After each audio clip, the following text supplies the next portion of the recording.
بەناوی خوای گەورە سڵاوتان لەبێت بینەرانی بەڕێز و خۆشەویست دوای بایکۆتی زۆرینەی فراکسیۆنەکان کۆبوونەوەی سێ سەرۆکایەتیەکە و نوێنەرانی کورد لە بەغداد شکستیێنە لە بریەوە کۆبوونەوەی سێ سەرۆکایەتیەکەی هەرێمی کوردستان بەڕێوەچوو دوای کۆبوونەوەکە سەرۆکی هەرێم ڕایگەاند کەوان ئامادەن نەوت تەسلیم بکەن لە کاتێکا پێشتر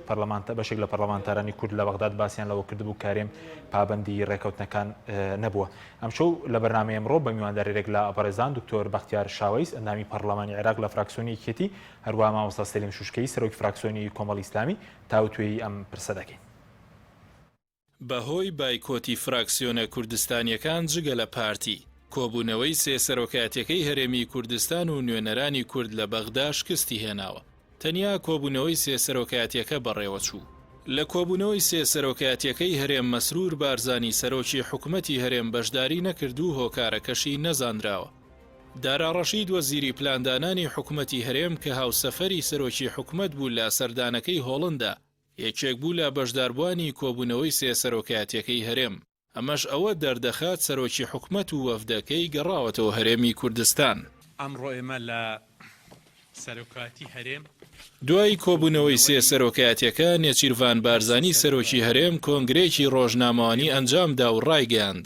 یاسای قەرز کە بەو شێوەیە لە پەرلەمانی عێراق دەرچووە جێی نیگەرانی هەرێمی کوردستانە و سزادانی هاوڵاتیانە. تمت الموافقة. نێچیروان بارزانی دەرکردنی یاسای قەرزی بەبێ فراکسیۆنە کوردستانیەکان بە گەورەترین شکستی هێزە عێراقیەکان لە بەڕێوەبردننی وڵات ناوبردوو وتیشی ئەوەی لە ئەنجومەنی نوێنەرانی عێراق ڕوویدا پێشهاتێکی مەترسیدارە و دژی تەوافق و پێکەوە ژیانە. لە کاتێکدا چەندین جار بەشێک لە پەرلەمانتارانی کورد لە بەغدا جەختیان لەوە کردوێتەوە هەرێم پابەندی هیچ ڕێکەوتنێک بۆ ڕادەستکردنی نەوت نەبووە، بەڵام سەرۆکی هەرێم دەڵێت حکوومەتی هەرێم هەموو پابەندیەکانیان جێبەجێ کردو و ئامادەن لە بەرامبەر 900 ملیار دینار هەموو نەوتەکە تەسلیم بکەن. بۆ یەکەمین جاریش نێچیروان بارزانی دانی بەبوونی ڕێکەوتنی 50 ساڵە لەگەڵ تورکیادا ناوە و لەو بارەیەوە ئاماژەی بەوە کرد ڕێکەوتنی 50 ساڵە لەگەڵ تورکیا و ڕێکەوتنیان لەگەڵ ڕووزنەفت ڕێگرنین لەوەی لەگەڵ بەغدا بگەنە ڕێکەوتن. کۆبوونەوەی سێ سەرۆکایەتیەکەی هەرێمی کوردستان دوای ئەوە هات پێنجشەممەی ڕابردوو پەرلەمانی عێراق بەبێ فراکسیۆنە کوردیەکان یاسای قەرزی پەسەند کردووە. بە پێی یاساکەش ناردنی پارە بەستراوەتەوە بە ڕادەستکردنی بڕێک نەوت و داهاتە فیدراڵیەکان لەلایەن حکوومەتی هەرێمەوە. بە پێی وتەی بەشێک لە ئەندامانی پەرلەمانی عێراقیش ئەگەر هەرێم 250,000 بەرمیل ڕادەستی عێراق بکات مانگانە بەغدا نزیکەی 900 ملیار دینار بۆ هەرێم دەنێرێت.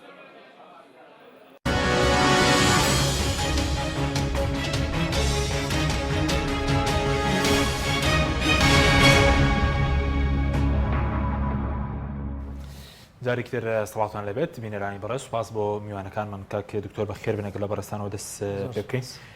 بە دیاریکراوی ئەوە بۆ چی بایکۆتی ئەم کۆبوونەوەتان کردبوو وەکو فراکسیۆنەکەی خۆتان کە بەشداریتان نەکرد دوای بڵین کۆبوونەوە کە هەڵوەشایە و کرا بە کۆبوونەوەی سێ سەرۆکایەتیەکە. زۆر سپاس کاک حەکیم. لە ڕاستیە بەشداری نەکردنی ئێمە لەو کۆبوونەوەیە دەگەڕێتەوە بۆ ئەوەی کە وا بزانم کوردەواری پندێکی هەیە ئەڵێ لە پاش باران فەرنجیم بۆ چییە باش لە پاش دەرچوونی ئەو قانونە لە ڕاستیە دانیشتن و کۆبوونەوە جگە لە نمایشکردن جگە لە خۆڵکردنە چاوی خەڵک جارێکی تر لەم ئان و کاتەیە وا بزانم هیچ قانزاییەکی نییە بە تایبەتی یاسایەک دەرچووە و ئەو یاسایە لەو دەقەیەوە کە دەنگی لەسەردراوە خراوەتە بواری جێبەجێکردنەوە پێویست بە مصادقەی سەر و کۆمار و وەقائیقی ڕسمی ناکە کەواتە بوونی کۆبوونەوە لەگەڵ ئێمەدا من پێم وایە لە کاتێکی ناپێویستدا هیچ پێویستی نییە بۆی کە کۆبوونەوە دوای پێش یاساکە کۆبوونەوە وایە ڕاوێشە بووایە خۆی دوو هەفتە پێشەوەی کە دەنگی لەسەر بدرێ ئەم یاسایە لە بەردەمی کوتلە سیاسیەکانە بووە و هەموو لایەک گفتوگۆی لەسەر کردووە دەبوایە لەو کاتەوە وەفدی هەرێم بەجددی بەهات نایە کۆبوونەوەیان بکردایە نەوەکو ئێمە ئیحراج بکەن لە بەردەم عەرەبەکانە لە سەعات 5:30 بەیانیە وامان لێ بکەن ئێمە داوای ئەوە بکەین چەند سەعاتێک کاتمان بنێ مۆڵەتمان بنێ بۆ ئەوەی وەفدی هەرێم بێت لەگەڵیان ناکۆبێتەوە ئەمەیە مۆزوعەکە یعنی ئێمە یاسا دەرچووە لەوە پێش بە حسابی حکوومەتی هەرێمی کوردستان چەندین جار کۆبوونەوە کراوە وەفد ڕۆشتووە بۆ ئەوێ بەڵام لەم هەموو جارانە 1 لیتر نەوت تەسلیم نەکراوە 1 بەرمیل نەوت تەسلیمی حکوومەتی عراقی نەکراوە هەر ئەڵێن تەسلیمی ئەەکەین هەر ئەڵێن ئامادەین ڕێ ئەەکەوین ئەم ڕۆژ تەئکیدیان کردوەوە لە کۆبوونەوەکەیانە کە علاساس ئەوان بەردەوامن لەوەی کە حیوار بکەن و گفتوگۆ بکەن و ڕێبکەون لەگەڵ بەغدایە بەڵام من پێم وایە هەموو لایەک ئەوە باش دەزانێت ڕێککەوتن بە قسەکردن نابێ شعار نابێ ڕێککەوتن بە عملە بێ بە واقعی ئەبێ و بەوەی کە تۆ ئەو داواکاریەی کە لایەنی بەرامبەر لەگەڵ تۆ هەیەی تۆ لەسەر ئەرزی واقع بیێنیتە جێبەجێکردن کە ئەویش مەسلەی تەسلیمکردنی نەوت و داهاتەکانی غەیری نەوتیە. کاک حەکیم ئێمە لە یاسای موازنەی ساڵی 2019 توانیمان بڕی 453 ملیۆن دۆلاری مانگانە بۆ حکوومەتی هەرێمی کوردستان دەسەبەرکەین لە بەرامبەر لە کاتێکە ئەگەر هیچ تەسلیم نەکرێ ئەم یاسایە جێبەجێکرێ و ئەگەر 250,000 بەرمیل نەوت تەسلیم بکرێ بڕەکەی نزیکە بووە لە نزیکەی 1 ملیار دۆلاری مانگانە. خۆتەزانی بەهۆی ئەو کێشانەی کە دروست بوو لە مزاهرات و هەروەها مۆزۆی کۆرۆنا کێشە بۆ حکوومەتەکەی عادل عەبدولمەهدی و ئیقالەکردنی کارێکی وای کرد کە پەرلەمان و با بڵێن حکوومەت و دام و دەزیاکان لە عێراق و لە کوردستان و لە ناوچەکە و لە دنیاە وەکو خۆی ئیشەکانیان بۆ نەکراوە بوو پەرلەمان نەیتوانی پرۆژە یاسای 2020 بە ئێستەشەوە هی موازنە بێنێتە ناو پەرلەمانەوە و دەنگی لەسەر بایە لەم کەین و بینەدا کە داهاتی نەوت کەم بوویەوە سعری نەوت دابەزی و کۆرۆنا کاری کرد با بڵێن ژیانی تا ڕادەیەک وەستان و حکوومەتی عێراقی پەنای بر بۆ قەرز لە ڕاستیە ئیتر بە قەرز ناتوانێت بەبێ تەسلیمکردنی نەوت پارە بدا بەتۆ. ئێمە لە ماوەی ئەو ساڵی ڕابردوودا کە ئەو پارە ئەهات بۆ حکوومەتی هەرێم بەردەوام قسەمان لەسەرەوە کردووە کە ئەمە تا سەر نابێت هاتنی پارە بەبێنەوت پێویستە خۆتان کۆ بکەنەوە پێویستە ڕێک بکەون ئەوانیش کۆمەڵێک وەک بریانە نار لە ڕاستیە وەفدی تەکنیکی لە وەزارەتی مالیەوە لە وەزارەتی سامانە سروشتیەکان و لە ئەمیندارەتی ئەنجومەنی وەزیران و ئەوانە بەڵام لەسەر ئەرزی واقع هیچمان نەبینی هەمووی کۆبوونەوە گفتوگۆ دانیشتن نزیک بوونەوە گەشتبینین بە کۆبوونەوەکان کەشێکی ئارام کەشێکی سەرکەوتوی کۆبوونەوە ینی خەڵک مرد لە برسا ئەم قسانە بەسەر چووس ئەم قسانە یعنی جێگەی نابێتەوە لە ناو ئەو ماڵانەی کە ئێستا شێویان نییە لە ناو ئەو ماڵانەی کە ئێستا نانیان نییە لە ناو ئەو موچەخۆرەی کە ئێستا بە دوومان ناتوانانی یەک لە نیوەی موچەکەی بیتێ ئەمە جێگەی نابێتەوە. باش ئەمە ڕوود لە وەفدی ئەندامانی یەکێتیشەکە لە حکوومەتن بەشدار بوون کەوان دەڵێن کۆبوونەوەکانی جیابی بوون ڕێک دەکەوین ڕۆمان لەسەر حکوومەتی هەرێمە هەموو ئەوەی کە بەشدارە ئەوشی بەشدار نییە. ئەم دۆخەی کە دروست بووە نەتیجەی ئەو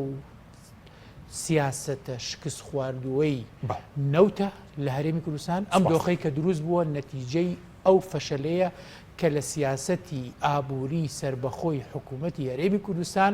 لە ساڵی 2014 هەڵی گرتووە. سپاس دەکەم مامۆستا جەنابیشت بەخێر بێ دەمەوێت سەرەتا لەوە دەست پێ بکەین بۆچیەوە پێشوەختە بڕیارتاندا کە بەشداری کۆبوونەوەی سەرۆکایەتی هەرێم نەکەنەوە ئەم کۆبوونەوەی ئەمڕۆژ کە پێ دوایە هیچ بەرهەمێکیە بووە کە بەبێ نوێنەرانی کورد بەڕێوەچوو؟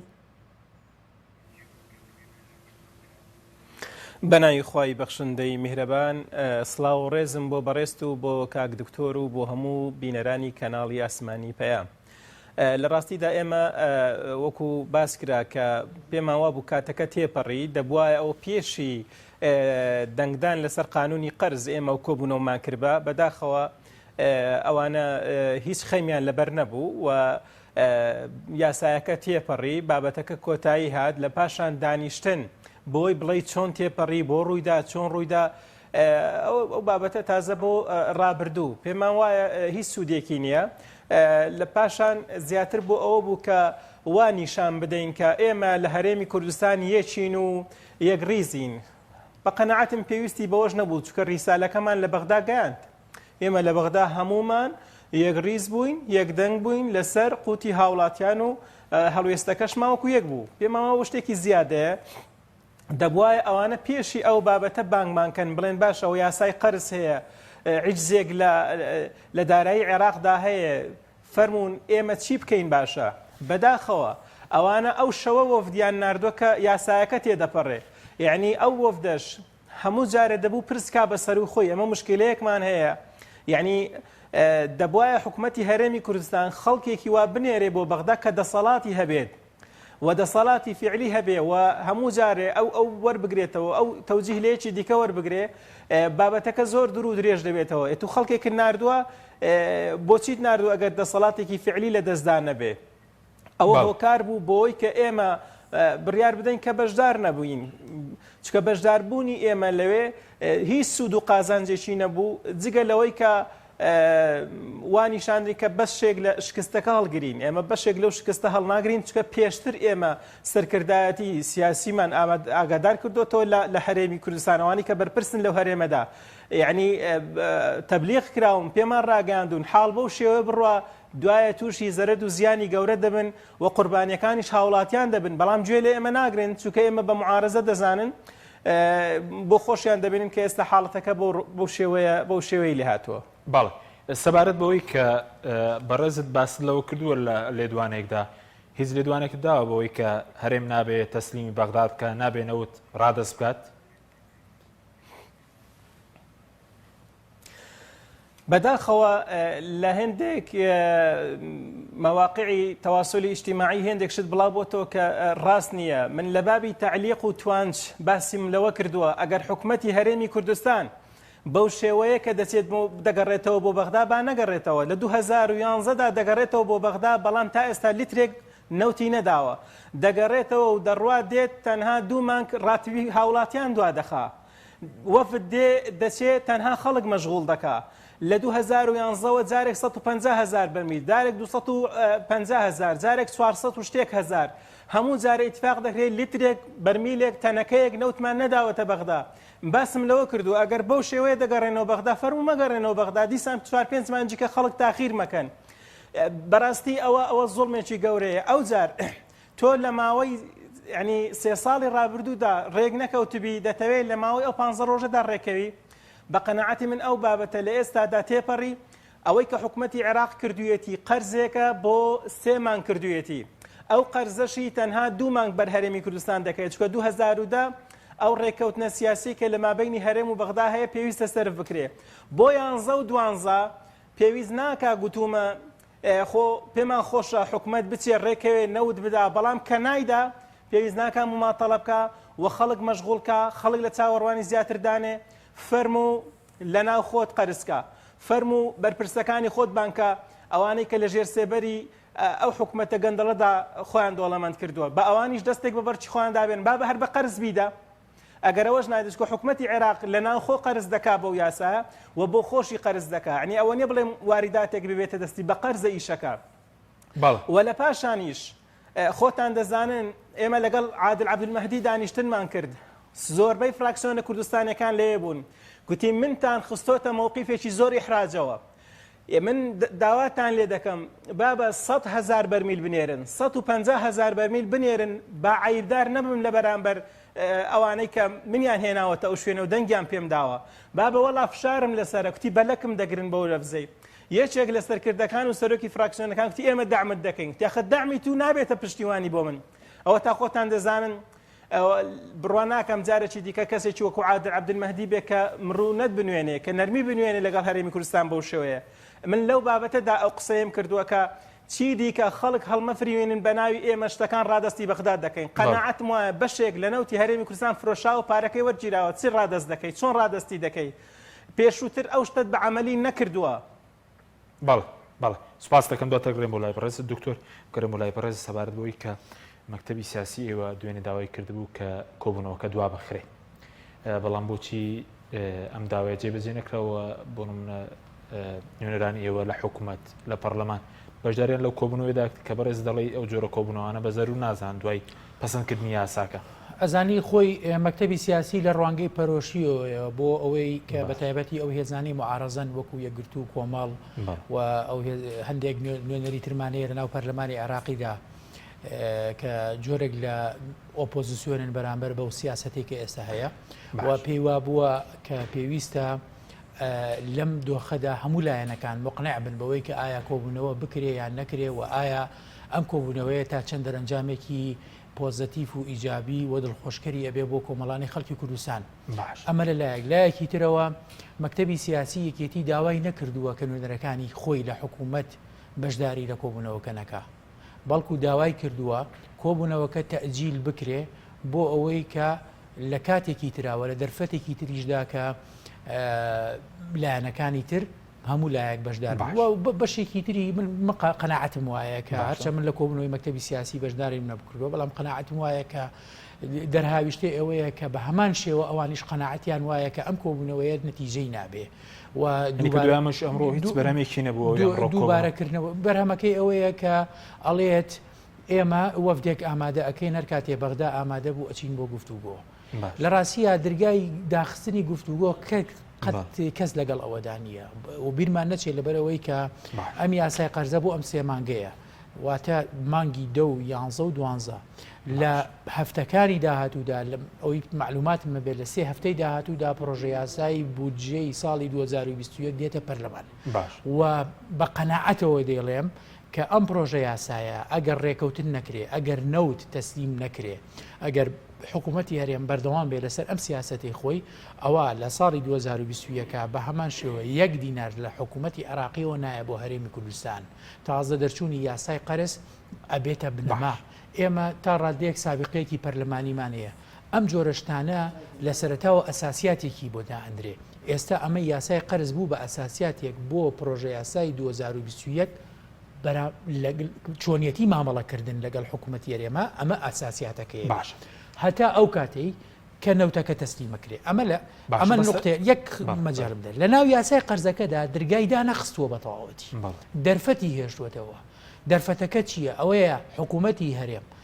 کە نەوتەکە تەسلیمەکە ئەتوانێت لەم یاسای قەرزەیش ئێستش ئەتوانێت سوودمەند بێت زیاتر لە 320 میلیارەکە سوودمەند بێت بەڵێ زۆر زیاتر بەپێی ئەو ڕێکەوتنەی کە ئەکرێ ئایا حکوومەتی هەرێم 250,000 بەرمیل یان 480,000 بەرمیل تەسلیمەکە ئەو کاتە من دڵنیام پارێش دێت و پارەی زیاتریش دێت باش ئەی بۆ ناکەن دەسەڵات دەرانی هەرێم ئەگەر وایە دەرفەت بێم یاسە ینی دەرفەتی تێدا مابێ هەندێک لە پەرلەمانتاران دەڵێن ئەگەر 250,000 بەرمیل تەسلیم بکرێ نزیکەی 1 تریلیۆن دینار بەشی موچەی تاوای موچە خۆراندە ئەگەر وایە ئەی بۆچی ئەم سوود لەم دەرفەتەوە ڕاگیری نەک هەر ئەمە ئەی بۆچی حکوومەتی هەرێم لە یاسای 2019 250,000ەکەی تەسلیم نەکرد ئەی بۆچی عادل عەبدولمەهدی کە نوێنەرەکانی کوردی وت کاکە من لە مووقیفێکی ئەحراجیە میژنەوێ 100,000 بەرمیل بلێرن لە 250,000ەکە ئەی بۆ تەسلیمی نەکرد ئەی بۆچی حکوومەتی هەرێمی کوردستان گوێ لەم هەموو نوێنەرەی خۆی ناگرێ حکوومەتی هەرێمی کوردستان بۆ گوێ لە ئەوانەی کە لە وەزارەتەکانیشن بە هەمان شێوە لە سەرۆکایەتیەکان من دڵنیام لە ناو کادیرە حیزبیەکانیشە بۆ ئەمە تەسلیمەکە دڵنیام لەوەی کە حکوومەتی هەرێم کەوتوتە ناو بەرداشێکەوە ناتوانێت بەرداشەکە چیە؟ بەرداشەکە لە نێوان تورکیا و لە نێوان عێراقایە چۆن حکوومەتی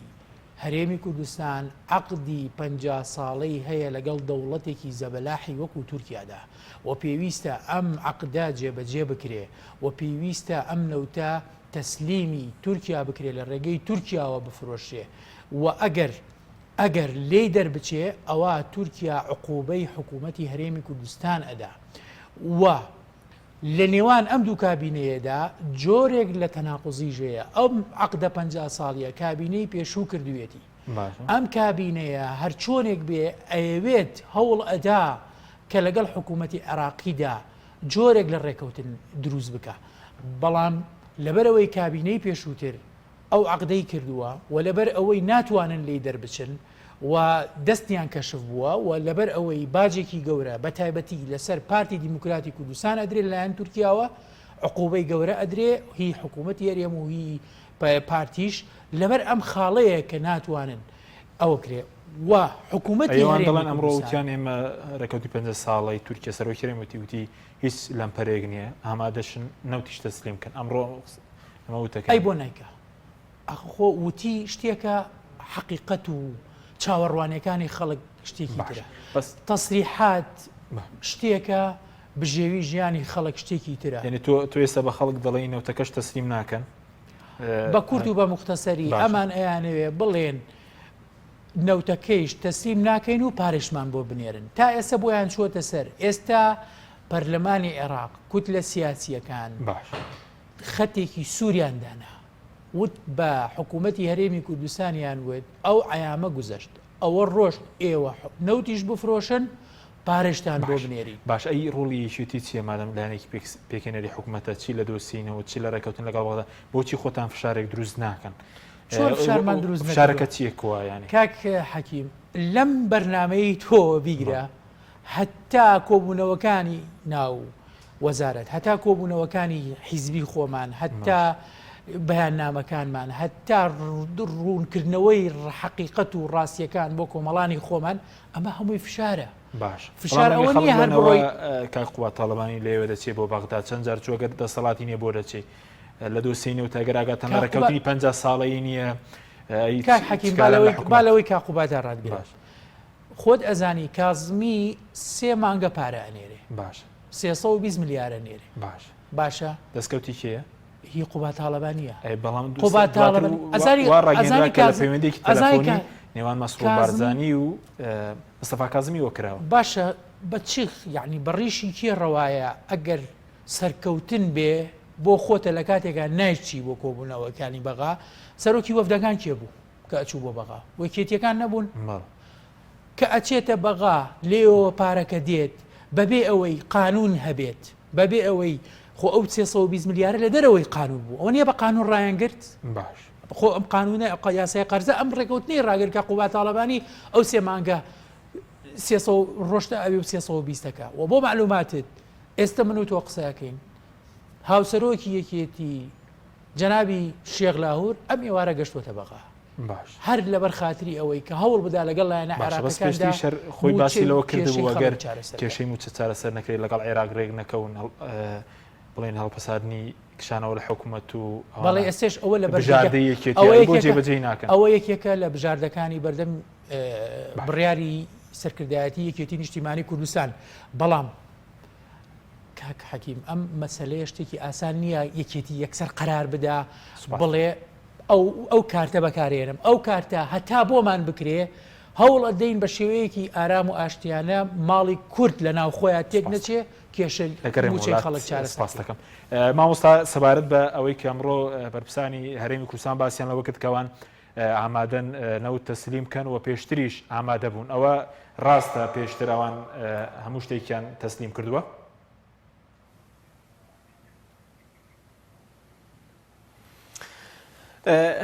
لە ڕاستی دامە چەندجار لەسەر و بابەتە گفتوگۆمان لەگەڵ کردوون و قسەمان لەگەڵ کردوون فەرمو پێمان بڵێن لەکوێدا ئێوە ئیلتیزامتان بە ڕێکەوتنەکە کردووە ئێستا باز لەوە دەکەن ئێمە ئیلتیزامان بە ڕێکەوتن کردووە من پێمان خۆشە حکوومەتی هەرێم ئیلتیزامی کردوێ پێمان خۆشە بەڵگەیەکمان لەدەست بێ تاکو لە کەناڵەکانی ڕاگەاندنی عەرەبی پێیان بڵێن ئێمە وەکو حکوومەتی هەرێمی کوردستان ئەوە تا پابەند بووین بەڵام یەک بەڵگەمان لەدەستدانیە کە حکوومەتی هەرێمی کوردستان پابەند بوو بێ بە ڕێکەوتنەکانەوە لەگەڵ بەغدا یعنی بابەتی 250,000 بەرمیل جەنابەت چەند ساڵە دەیبیستی بەڵ هەر حکوومەتی بەغدا داوای کردووە حکوومەتی هەرێم وتێتی ئەو مانگەنا ئەو ساڵ هەتا ئێستا هێناوە ئێمە پێم وایە حکوومەتی هەرێمی کوردستان هەتاکو ئێستای هێناوە دەستکەوتی لە بەغدا بووە و بەغداش تقریباً فرسەتێکی باشی دا بە ئێمە ماوەتەوە ئێستا ئێمە ئەگەر بمانەوێت بە شێوەیەکی ڕێک و پێک و بە شێوەیەکی زانستی و قانونی و یاسایی و لە چوارچێوەی دەستوردا لە عێراقدا بوونمان هەبێ و مافمان هەبێ و حقوق و امتیازاتمان هەبێ دەبێت ڕێکەوین بابەتی مماتەڵەکردن ڕۆیشت جیلێک هاتۆتە پێش هێزێک هاتۆتە پێش ئێستا وەکو ئەوانەی پێشتر نییە قبوڵی ئەو شتانیان نییە بەڵێ ئەوانە ئەگەر ئێمە بمانەوێ بە زۆرینە لە پەرلەمانش تێپەڕێنین بە زۆرینە تێناپەڕێ دیتمان کە شیعە و سونە لەو پرسەدا بوون بە یەکەوە دەنجیان لەسەردا و تیان پەڕاند ئەو ڕیسالە و نامەیەک بوو بۆ کورد بۆ حکوومەتی هەرێمی کوردستان کە لێرەدا عارەبەکان بە هەموو پێکهاتەکانی دیکەوە بوونەیەک بەرامبەر بە هەرێمی کوردستان چونکە ئەوانیش فشاریان لەسەرە. ئێمە شتێکمان هەیە پێی ینی مەڤەلەیەکمان هەیە چوارچێوەیەکمان هەیە پێی دەڵێن دەستوری عێراق. لە چوارچێوەی دەستوری عێراق حکوومەتی هەرێمی کوردستان بۆی هەیە ئینتاجی نەوت بکە بەڵام بە تەنسیق لەگەڵ حکوومەتی ئیتحادیدا چۆن دەریدێنێ چۆن تەوزیعی دەکا و چۆن ئەو بابەتە ئیتحادیانە ڕادستی حکوومەتی ناوەندی دەکاتەوە. باڵ یعنی داهاتە ناوخۆیەکان خاڵە گومرجەکان مەتارەکان ئێستا داوای هەر هەمووی دەکرێت. بۆ معلوماتان ئێمە تووشی کێشەیەک بووین لێرەدا ئەو کاتانەی کە نەوت پارەی دەکا نەوت قیمەتێکی باش دەکا و هەڵدەستێ بۆ $80 و $100 و زیاتر حکوومەتی هەرێمی کوردستان بەغدا لی دەپارێتەوە پیلیۆنایە دەڵێ ڕێک ناکەوین و ماوێتی و حقوقم نییە و هەنجێتێک دەبینێتەوە بەڵام کاتێک کە سعری نەوت دێتە خوارێ ڕاغار دەداتە بەغدا دەڵە فەرمون باڕێکەوین بەغدا دەڵێ ئێستا کەس نەوتی ناوێ یاخەم چۆن لێ دووەربگرم ئێمە نامانەیە ببین بە محامی بۆ بەغدا پێماوانیە محامی ئەوانی کە لە بەغدان هەموو کەسی شەریفن و هەموو حەقێک لەکن وایە نەخێر هێندێک حەق هەیە لای بەغدان نییە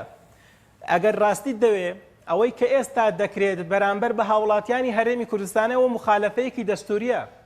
مادەی 14 دەستوری عێراق بەڕوونی باز لەوەی دەکا نابێت جیاوازی لە نێوان پێکهاتەکانی گەلی عێراقدا بکرێ لەبەرەوەی کە قەومیەتی جیاوازە دینی جیاوازە ڕەگەزی جیاوازە ئەوە تاوانێکی گەورەیە و مخالەفەیەکی دەستوریە باشە ئەوەی بەڵێ باشە بەس ئێوە ئەگەر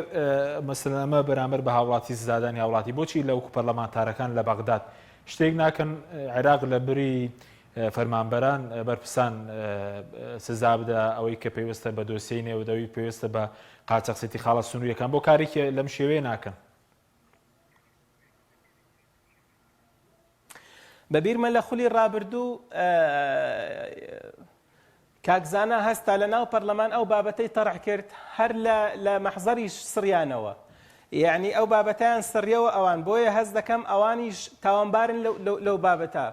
یعنی ئەوەی کە ئێستا بازەکە چێ دەدا هاوڵاتیان دەیدێن ئایا هاوڵاتیانن ئیلتیزام ناکەن خۆی ئەوڕۆ سەرۆکی حکوومەت ڕایگەیاند کە ئێمە زۆری موچەخۆر وای لێکردووی موچەمان پێ نەدرێ هەموو لە شکرە موچەخۆرە بندیوارەی دامەزراندووە هەر بۆ خۆیان ئەوەیان کردووە حکوومەتی نوێ کە ئێستا لەسەر کارە کە هاتوو باسی داهاتەکانی هەرێمی کوتی ئێمە هاتوونە سەر کاسەیەک و قاسەیەکی بەتاڵ ئێچێ و قاسە و کاسەی بەتاڵ کردووە ئێستا سیاسەتی نەوت بە شێوەیەکدا ڕێژراوە ئەو حکوومەتەی ئێستا نازانێت چۆن لی دەرچێ یعنی هەر چۆنێک دێ قسەی لەسەر دەکەی نازانی چۆن چارەسەریکەی چونکە دەڵێن بەردێک نەزان بیخاتە ناو گۆمێکەوە بە 1000 زانە دەرنایە باشە بەس سەبارەت بۆی کەوان خۆیان ئامادەیان دەربڕیوە کە نەوت تەسلیم بکەن لە یاسا کەشدا وەکو دکتۆر ئاماژەی پێکرد کە باز دۆکا بڕنەوت تێک تەسلیم بکەن لەگەڵ داهاتە فیدراڵیەکان پێ دوایە ئەوان لەوەدا ڕازگۆن نەوتەکە تەسلیم دەکەن دەتوانن نەوتەکە تەسلیم بکەن دەزانی چۆنە گەر بتەوێت تۆ لەگەڵ کەسێکی مقابلدا کاڵایەکی لێ دەکڕی شتێکی لێ دەکڕی دەبێت سعرێک هەبێ لێک نێزیک بن تۆ سارەیەک دەکڕی تۆ کاڵایەک دەکڕی ئەگەر بایی 100,000 بێ کابرا داوای 500,000 بکە ئامادەنی بیکڕی من پێم وایە ئەو پێشنیارانەی حکوومەتی هەرێمی کوردستان بۆ بەغدا زۆر لێک دورن ئەگەر هەموو داهاتەکانی خۆمان کە ئێستا دێتەوە ناو وەزارەتی مالیە بریتیە لە 270 تریلیۆن وابزانم 270 میلیارد دیناری نەوت داوای لێ دەکا بەڵێ ئەوەی کە بۆ بەغدا ڕەوانەی داوای دەکا نزیکەی 900 دەکەواتە زۆر لێک دوورن یعنی بۆچی لێرە 270 لە شوێ و 900 لە شوێ یعنی فاریقێکی زۆر هەیە بۆ لەوێ ئەوەندە داوا دەکەی بۆ لەوێ ئەنی حەقیقەتەن ئەگەر بمانێ ئێمە شتێ بکەین لەگەڵ بەغدادا ڕێکەوین دەبێ نێزیک بین چۆن دەتوانین بەسەر ئەو کێشەدا ینی سەرکەوین و کێشەکان چارە سەرکەین ئەو یاسای ئیسلاح و چاکسازی کە دەستیان داوەتێ لە هەرێمی کوردستان دەبێت بە فعلی بچێتە بواری جێبەجێکردنەوە تاوەکو هەموو ئەو کەسانەی کە بەڕاستی دەستیان هەیە لە گەندەڵی و بەشدارن لە گەندەڵی و ناشەفافیەت و ئەوانەی کە دەیبینین ئێوە هەم پێویستی بەوە هەیە بەدەستەکی پۆڵین لیان بدرێ تاوەکو ئەو خەڵکەی کە مۆزەفێکی فعلیە فرمانبەرێکی حەقیقیە نەبێتە قوربانی کەسانێکی فەزایی و بندیوار و خراپ. سوپاس دەکەم بەڵێ بینەرانی بەڕێز ناوبڕێکی کورت و دەگەڕێنەوە وڵات. تۆپ ئارت تاکە بریکاری تۆڕی میدیایی کۆمەڵ بۆ بەرهەمهێنان و بڵاوکردنەوەی ڕێکلام.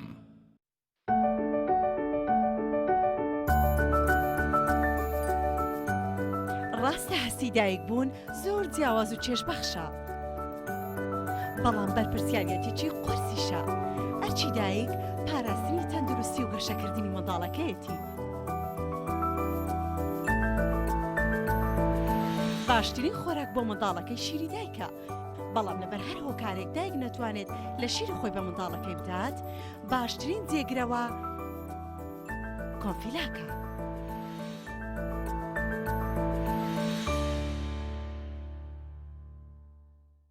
چۆن زۆپای ئەسڵی تۆیۆتۆمی تۆربۆ یابانەی دەناسرێتەوە. وشەی تۆربۆ ناوی مارکەکە نیە، ناوی مارکە ئەسڵیەکە تۆیۆتۆمیە و ئێستا لە عێراق و کوردستان بە تۆربۆ ناسراوە و هەربەم هۆیەوە دەرفەت بۆ ساختی ئەم کاڵایە لە بازاردا زۆر بووە و بە ناوی تۆربۆ لە وڵاتانی تر ساختە دەکرێت.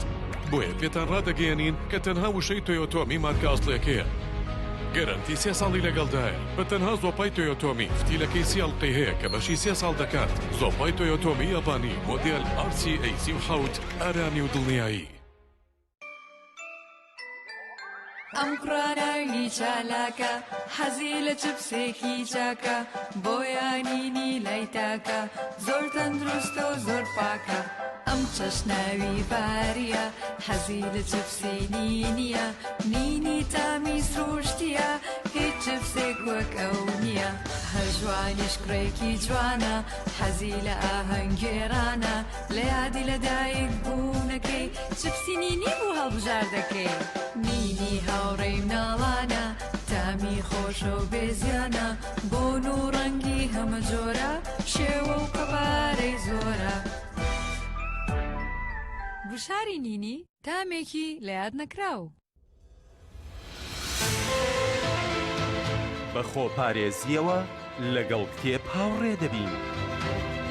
لەژێر چاودێری پارێزگاری سلێمانی و باوکاری ژووری بازرگانی و پیشەسازی سلێمانی کۆمپانیای ئەتڵەس لاسیل دووەمین خولی پێشەنگای نێودەوڵەتی سلێمانی بۆ کتێب لە هەفتەیادی دامزرانی سلێمانی لە 18 تا 27 یانزەی 2020 ڕێک دەخا بە بەشداری چەندین ناوەند و بڵاوکراوەی نیشتیمانی و عەرەبی و بیانی بە ڕەچاوکردنی ڕێنماییە تەندروستیەکان پێشەنگای نێودەوڵەتی سلێمانی پێشوازی لە هاوڕێیان و خوێنەرانی کتێب دەکات. بە خۆپارێزیەوە لەگەڵ کتێب هاوڕێ دەبین.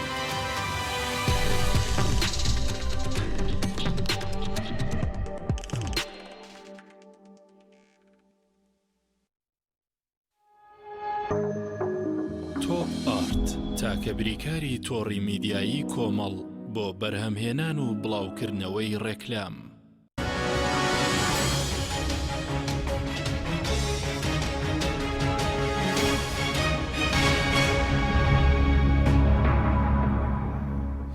جارێکتر سڵاتان لەبێت بینێرانی بەڕێز. کاک دکتۆر سەبارەت بەوەی کە ئێستا باشترین بژاردە چییە؟ ئەنی هەرێمیشی لەسەر بکە لەگەڵ عێراق لە ناوخۆ بۆی هیچی تر خەڵک نەبێتە قوربانی و موچەش دابش بکرێت. ئەزانی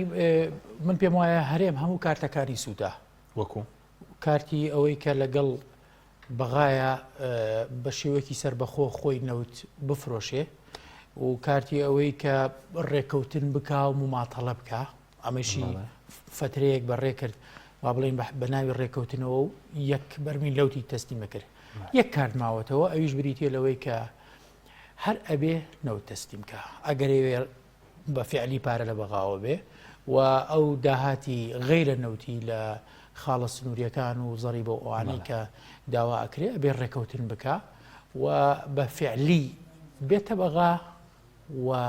تەنها بۆ نمایشی سەر تەلەڤیزیۆن و کۆبوونەوەی بێ ئەنجام نەبێت کە بڵێ کۆبوون لە کەشێکی ئیجابیدا و کۆبوونەوەکان دڵخۆشکردن و چیوەمانە و خەڵکیش لەولاوە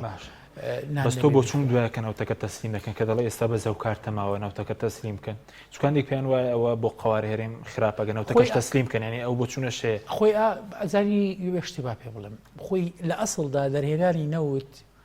لە کوردستانە گەورەترین زەڕە بوو بەر بە بەم ئەزمونەی هەرێمی کوردستان و بە نەوەکانی داهاتوشمان کەوت چکە ئەم نەوتە ئەگەر دەر نەهاتایە ئەم کێشانەمان بۆ دروست نەبوو و ئەگەر ئەم نەوتە دەر نەهاتایە بەپێی ئەو دەستورەی کە باس کراوە لە مادەی چواردەیە پێویستە هاوڵاتیان بە یەکسانی سیر بکرێ و بێبەش نەکرێن و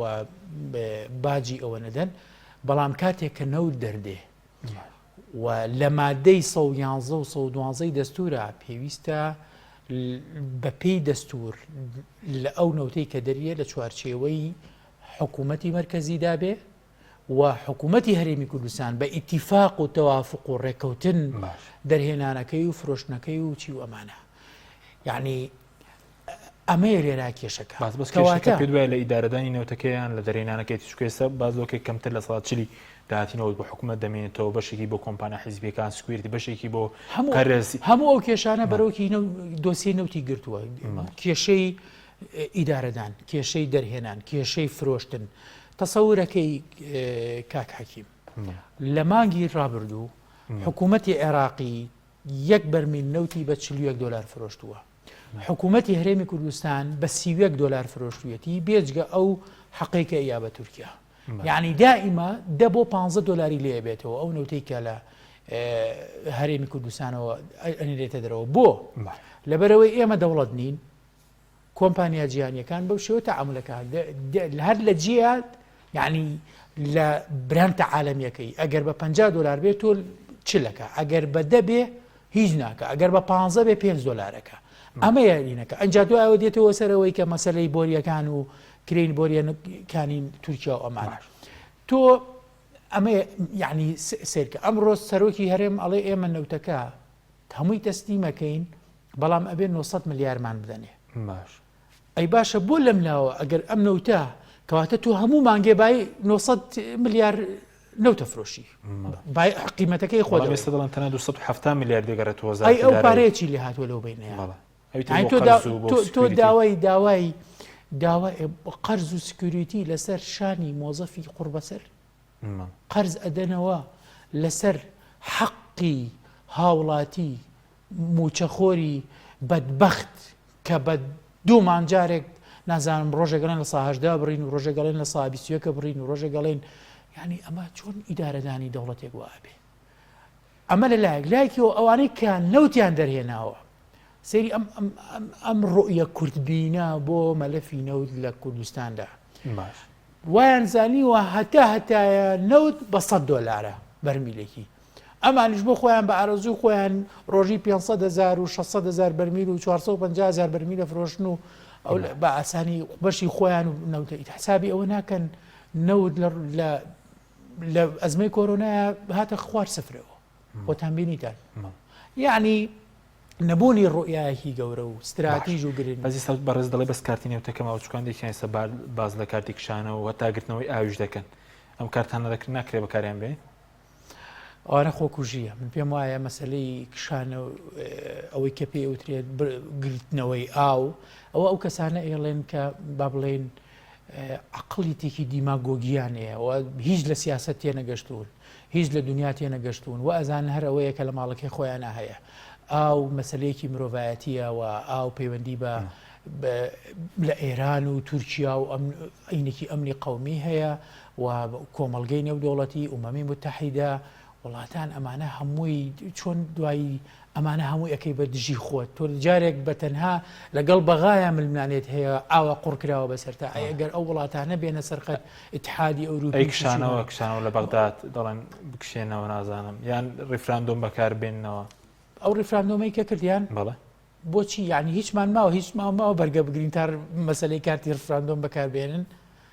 بۆچی خۆیان نەیانوت سەردەمی ڕیفراندۆم تەواو بوو نەیانوت تەواو محکەمەی ئیتیحادی ڕیفراندۆمی سەر کردووە و ئیتر ئێمە باسی ناکەین و با بەغاش باسی نەکە کەواتە ئەم جۆرەشتانە من پێم وایە ئەمە هەندێک لەو کەسانە ئەو زۆرنانە ئەوانە کە زۆر ناژەنن باشە بۆچی بۆ ئیتر موچەکەیان لەسەرەوەیە یعنی پارە و معیشەت و وینەکەیان لەسەرەوەیە کە ئەم شتانە بڵێن بە حسابی خۆیان دڵی خەڵک بنەوە و بەیان بەهۆی کارتی قەومی و کوردایەتی و کۆمەڵێشتی تری لەو بابەتە باش بەزەوەی ڕوودا شەڕی کورد نەبوو دژی شەڕێک نەبوو لەیان شەوسونە دژی کورد زانی خۆی یەک شتێ با پێ بڵم شەڕێکی ناو پەرلەمانیە تۆ بتێونەتەوە ئێستا ئێمە هەمومان ئەمانەی کە لێرین ئەوەی کە تەحەفوزمان هەیە ئەوەی کە ڕەخنە لە حکوومەتەگرین لە ئەدای حکوومەتەگرین لە با بڵێن لە استراتیژ و دەرهێنانی نەوت و ئەم جۆرەشتانە ئەڵێن دڵنیا بە ئێمە خەمخۆری حکوومەتەکەین ئێمە خەمخۆری ئەو خەڵکەین ئەوانە خەمخۆر نین کە چەپڵەیوان بۆ لێدن ئەوانەی کە شاباشی بۆ ئەوکەن هەتا ئەو کاتی حکوومەتەکە ئەڕۆخی و تێکەچێت چکە بیرت نەچێ بە نەتیجە ئەم حکوومەتە خوێنی سەدان و هەزاران گەنجی وەکو من و تۆ هێناوێتێ بەرەم بە هەموو نقصانیەکانیەوە قەت ئەخ من سکم بۆ حکو ینی ڕۆحم بۆ ئەوە ئەسووتەیە کە ئەم حکوومەتە وای لێ هاتووە خەڵکی خۆی ئاوان لێ بێزارە و قسەی پێ ئەڵێ و توانج و قسەی ناشرین و ئەم شتانە ئەوتێ بۆ لەبەرەوەی حکوومەتەکە نەیتوانیوە داخوازەکانی خەڵک جێبەجێکا لەبەرەوەی حکوومەتەکە سیاسەتێکی بەکارێنەوە خەڵکی برسی کردووە حکوومەتێک بۆ گەندەڵی کردووە نەیتوانیوە خەڵک وا لێ بکات تەنانەت بۆ قوتی خەڵک دابین بکە سپاس دەکەم مامۆستا سەبارەت بە بژاردەکان ئێستا ئێمە دکتۆر باسی بژاردەیە کرد کە ئەوەی نەوت تەسلیم کە یعنی جگە لە نەوت تەسلیمکردنەکە لە ئاسی ناوخۆش بژاردە هەیە واز لە تاڵانی و قاچەقسەتی و چاکسازیش بکرێ من پێم وایە ئەگەر بمانەوێت لەو قەیران و لەو قوڕە دەرچین پێویستیمان بەو هەنگاوانەی خوارەوە هەیە یەکەم ئەو بابەتی ئیسلاحی کە دەستیان داوەتی بە فعلی جێبەجێیکەن خۆتان دەزانن هەر کاتێک کە ئینسان باس لە ئیسلاح دەکا نیشانی ئەوەیە فەساد هەیە ئەو حکوومەتەی ئێستا پرۆژەیەکی بەرز کردێتەوە بە ناوی ئیسلاح و چاکسازی واتە پێمان دەڵێ حکوومەتی پێشتر حکوومەتێکی گەندەڵ و خراپ بووە ئەگەر کۆی گشتیشی خراپ نەبوو بێ کۆمەڵێک مفسید و فەسادی تێدا پێویستە چارەسەر بکرێ ئەوە یەک کەەوە خاڵێکی هەرێک گرنگ و گەورەیە دوو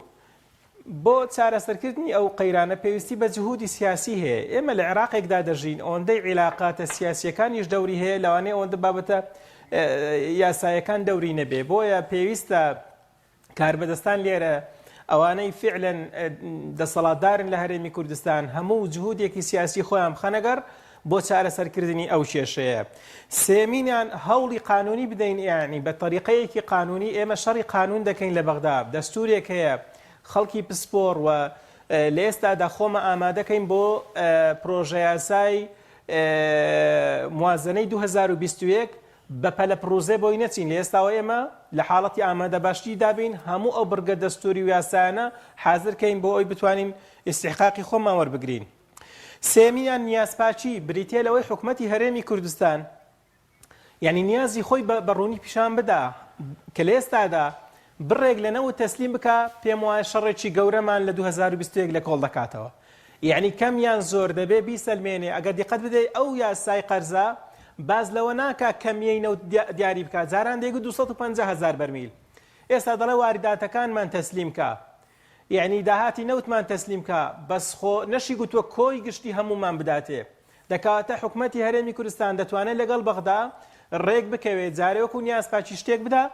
بۆ ئەوەی ئێمە بڵین ئەها لە قانونی قەرز ئەوەندەمان نەوتدا فەرموون لە موازنەی 2021 لەگەڵمان ڕێکەوەن تاوەکو بە تاوەتیە و قەزیە ئەو بابەتە کۆتایی پێبێنین پێنجەمینیان فشارە نێو دەوڵەتیەکانیش دەوری هەیە ینی ئەگەر هەموو ئەو فشارن دەوڵەتیانش لەسەر حکوومەتی ناوەندی دروستکەین بەڵام بە هیچ شێوەیەک من ئەوە بە فشار نازانم مەسەلەن کەسێکی نەزان باز لەو کەڵە ئاوی لەسەر دەگرمەوە ئاو بابەتێکی نێودەوڵەتی و ئیقلیمیە یعنی خۆی لە خۆیدا ئەو هەڕەشەیە دەبێتە تاوان بۆیە شتێکی خراپە ئەو شتانە پێم وانی عەقڵەکانی ناو دەسەڵاتدارانی ناو ئەو حیزبانش ئەو قسانە بکەن کۆمەڵ خەڵکێک ئەو بابەتانە دەوروژێنن وەکو بڵێ دیماگۆجیانە کار لەسەر عاتیفەی خەڵک بکەن باش بەڵێ ئەی سەبارەت بەوەی کە ئێستا چەندە گرنگێکە وەفدێک بڕوە بە تایبەت کە لە ئاسیارە باڵا ئەگەر سەرۆکی حکوومەتە ئەگەر سەرۆکی هەرێمە جێگیری سەرۆکی حکوومەتە خۆیان بڕۆن ئەم کێشە تاو یەکلا بکەنەوە ئەگەر لەوەدا ڕازگۆن دەڵێن ئێمە ئامادەین ناوتەکە تەسلیم دەکەین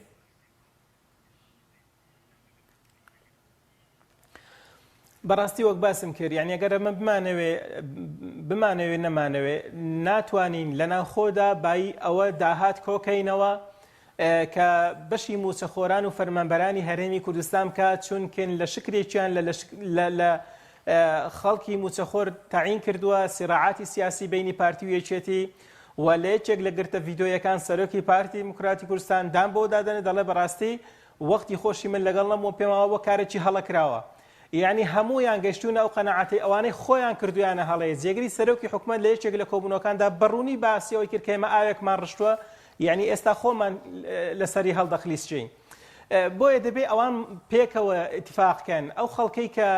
فەزائین ئەو کەسەی کە ناویان بن دیوارە سەر دیوارە هەر شتێکە دەبێت خۆیان چارەسەریکەن چۆنیان تێکداوە دەبێت ئەوانیش چارەسەریکەن